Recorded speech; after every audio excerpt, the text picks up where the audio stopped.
A Menorca fa uns anys que estem patint una massificació que ja exigera una mica la capacitat de silla.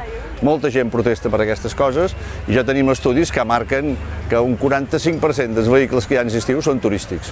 I això està col·lapsant platges, està col·lapsant aparcaments, està col·lapsant carreteres. Avui hem sortit en el carrer justament per reivindicar la necessitat de posar mesures, posar elements que regulin el mercat turístic desmesurat que fa anys que s'està implementant a Menorca.